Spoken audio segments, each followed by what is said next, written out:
Marwari media आप देख रहे हैं। आज है 26 नवंबर 2022 शनिवार का दिन और हिंदू तिथि के अनुसार मार्गशीर्ष माह के शुक्ल पक्ष की तृतीया तिथि है। अब एक नजर डाल लेते हैं देश और प्रदेश की बड़ी खबरों पर। शुरुआत सबसे बड़ी खबर के साथ करेंगे। गुरुवार को जिस तरह से मुख्यमंत्री अशोक गहलोत ने सचिन पायलट पर सबसे बड़ा हमला बोला था, उसके बाद अब यह तय हो गया है कि अगले 4 दिनों में ही राजस्थान में कांग्रेस की सियासी ड्रामे की पिक्चर साफ हो जाएगी। इस घटनाक्रम के बाद कांग्रेस के वरिष्ठ नेताओं और सूत्रों का कहना है कि अब वेणुगोपाल दिल्ली से सोनिया गांधी का मैसेज लेकर जल्द ही जयपुर पहुंचेंगे और इस विवाद को निपटाने की कोशिश करेंगे और यह मैसेज काफी बड़ा होगा। राजस्थान में आने वाले दिनों में कांग्रेस की दिशा तय करेगा। 29 नवंबर को कैसे वेणुगोपाल सोनिया गांधी का मैसेज लेकर जयपुर आएंगे। दरअसल मुख्यमंत्री अशोक गहलोत ने हाल ही में सचिन पायलट पर जो सीधा हमला बोला था, उसके बाद प्रदेश की सियासत में भूचाल आ गया था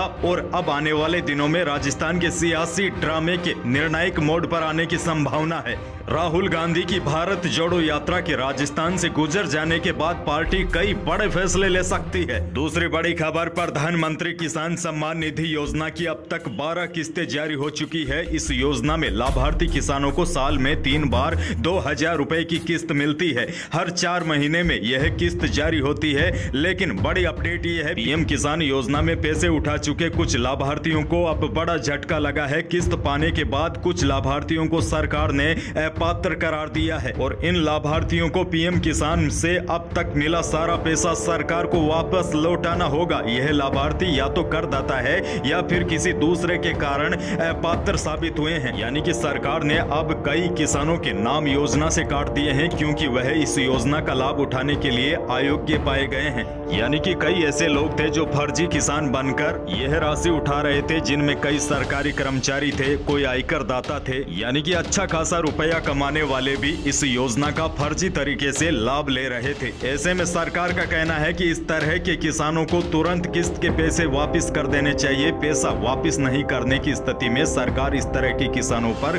सख्त कार्रवाई करेगी। लेकिन यहाँ पर मैं आपको एक और बड़ी खबर दूंगा। इन दिनों पीएम किसान के अयोग्य किसानों से पैसा वापसी की मुहिम चल रही है। जालसाजों ने इस मुहिम के जरिए कई किसानों के साथ ठगी भी कर ली है। इन ठगों ने SMS के जरिए फर्जी खाता संख्या भेजकर पैसा वापस करने के लिए कहा है। इसीलिए किसानों को सतर्क किया जाता है कि सरकार द्वारा दिए गए खाता संख्या पर ही पैसे भेजना है। इसके अलावा भूलकर भी किसी और खाते में पैसा न भेजे। यानी कि आपको यह पक्का कर लेना है कि यही खाता संख्या है जो सरकार ने भेजा है। पूरी जांच पड़ताल करने के बाद ही पैसा वापस भेजे, वरना आपको चपत लग सकती है। अगर बार बार आपके पास फर्जी कॉल और SMS आ रहे हैं तो आपको सावधान रहने की आवश्यकता है। लेकिन बड़ी खबर यह है, सरकार अब उन किसानों का नाम काट रही है जो अपात्र है। आसान भाषा में कहूं तो खाते पीते घरों के हैं, फिर भी इस योजना का लाभ उठा रहे हैं। देश की एक और बड़ी खबर, देश की सबसे बड़ी टेलीकॉम कंपनी रिलायंस जियो ने शुक्रवार को राजस्थान के पड़ोसी राज्य गुजरात में भी अपनी जियो 2 5G सर्विस लॉन्च कर दी है। इसके साथ ही 2 5G फॉर ऑल इनिशिएटिव के तहत गुजरात भारत का पहला राज्य बन गया है जहां सभी 33 डिस्ट्रिक्ट हेडक्वार्टर में से 100% में 2 5G सर्विस मिलेगी। यानी कि गुजरात के सभी जिलों में जियो ट्यूर 5G की सेवा शुरू हो गई है। और बड़ी बात तो यह है, जियो वेलकम ऑफर का इन्विटेशन मिलना भी लोगों को शुरू हो गया है। इस ऑफर के तहत कस्टमर्स को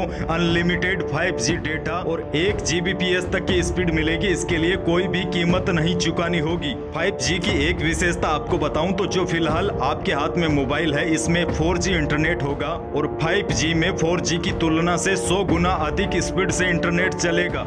एक और बड़ी खबर और राजस्थान को बेहद शर्मसार कर देने वाली खबर, सिरोही जिला मुख्यालय पर ही एक दलित युवक को बंधक बनाकर बेरहमी से मारपीट करने, पेशाब पिलाने और जूतों की माला पहनाकर जलील करने का शर्मनाक मामला सामने आया है। पीड़ित युवक ने कोतवाली थाने में मामला दर्ज करवाकर न्याय की गुहार लगाई है। दरअसल पीड़ित युवक लाइट फिटिंग का कार्य करता था। बताया जा रहा है कि एक ढाबा संचालक ने उसे लाइट फिटिंग का कार्य किया। जब उसने लाइट फिटिंग का कार्य पूरा कर दिया और मजदूरी मांगी तो ढाबा संचालक ने अपने साथियों के साथ मिलकर उसके साथ यह कुकर्त्य कर दिया।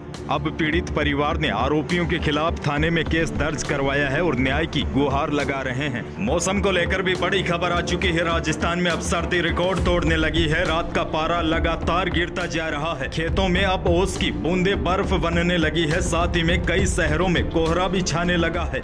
मौसम विभाग के अनुसार फिलहाल प्रदेश का मौसम साफ रहेगा और अब धीरे धीरे सर्दी के तेवर और तेज होंगे। अगले 48 घंटों के दौरान टेम्परेचर 2 से लेकर 3 डिग्री तक और गिर सकते हैं। यही थी आज की बड़ी खबरें। धन्यवाद।